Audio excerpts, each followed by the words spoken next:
Penso, logo existo. A famosa frase de René Descartes varreu o mundo com a ideia de que a existência humana se singulariza pela capacidade de pensar. Mas esta visão parece incompleta, pois o homem é um ser social por excelência. E de nada adianta a sua visão de mundo se não puder transmitir seu pensamento para os seus semelhantes. Daí, com ousadia, eu remendaria a frase de Descartes para dizer penso, logo transmito. E essa característica essencial da natureza humana fez com que ela se transformasse naturalmente num direito fundamental do homem. Neste sentido, a Declaração Universal dos Direitos do Homem de 1948 diz expressamente que toda pessoa tem direito à liberdade de opinião e expressão.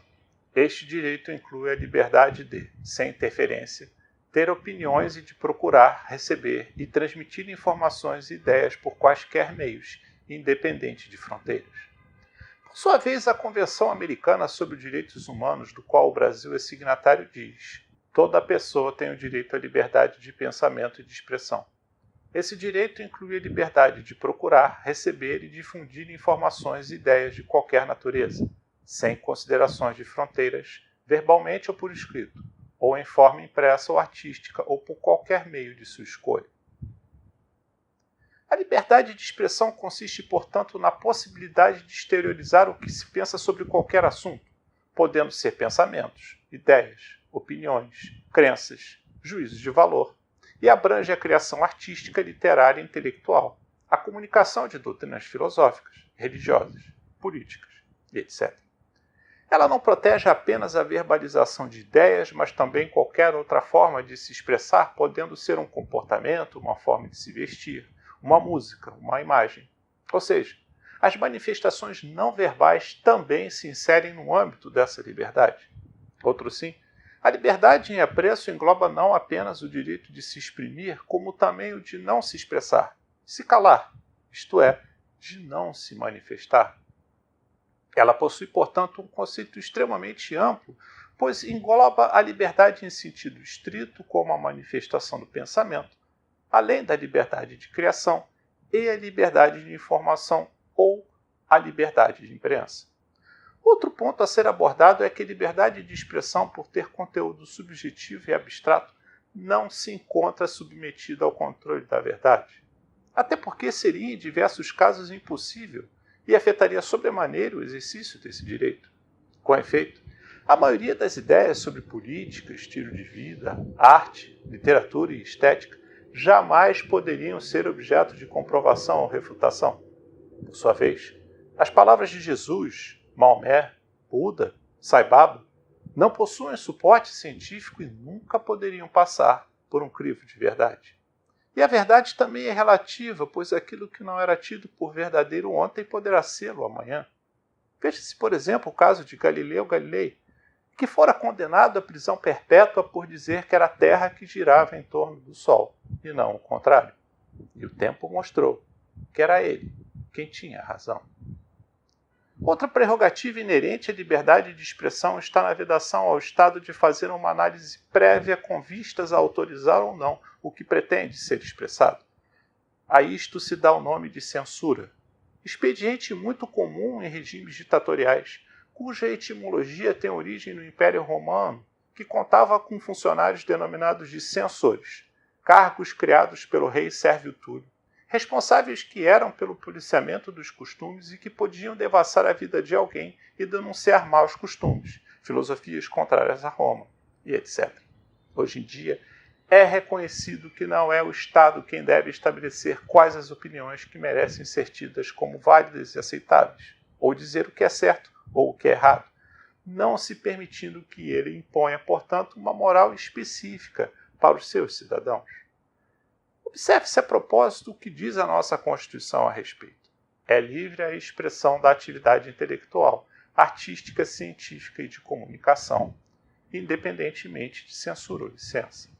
A manifestação do pensamento, a criação, a expressão e a informação sob qualquer forma, processo ou veículo não sofrerão qualquer restrição, observado o disposto nesta Constituição. É vedada toda e qualquer censura de natureza política, ideológica e artística. Acontece, porém, que este direito não é absoluto. o juiz da Suprema Corte americana Oliver Holmes, a proferir o seu voto num caso que envolvia os limites da liberdade de expressão, disse a famosa frase: "A liberdade de expressão não dá direito a alguém de gritar fogo em um teatro lotado." No Brasil, a liberdade de manifestação do pensamento tem dois ônus. O primeiro é a vedação ao anonimato, em que o manifestante tem que se identificar e assumir a autoria do que foi dito. O segundo está relacionado com o primeiro, porque caso a manifestação viole o direito alheio, poderá ser chamado a responder pelo seu excesso. É o que expressa os incisos 4 e 5 da Constituição, quando dizem: é livre a manifestação do pensamento, sendo vedado o anonimato. É assegurado o direito de resposta proporcional ao agravo, além da indenização por dano material ou moral, ou à imagem. Ou seja, não cabe ao Estado fazer um juízo prévio de valor sobre o que se diz, mas ele poderá ser invocado para punir o agente quando sua manifestação violar a ordem jurídica. Neste sentido, a Convenção Americana sobre Direitos Humanos, que eu falei no início da minha exposição, reforça este aspecto quando diz que o exercício da liberdade de expressão não pode estar sujeito à censura prévia, mas a responsabilidades ulteriores, que devem ser expressamente previstas em lei e que se façam necessárias para assegurar o respeito dos direitos e da reputação das demais pessoas.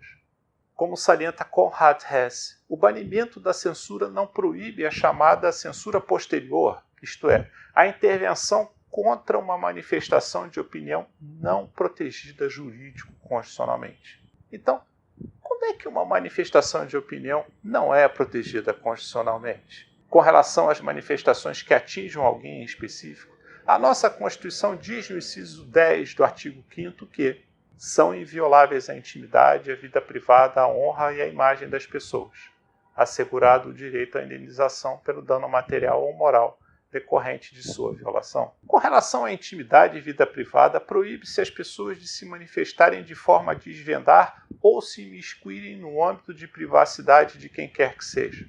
No que concerne à honra, jamais podemos nos expressar de forma a injuriar, caluniar ou difamar alguém. Sobre o direito à privacidade e à honra, eu abordo com maior profundidade no vídeo sobre os limites à liberdade de imprensa, o qual eu recomendo que você assista.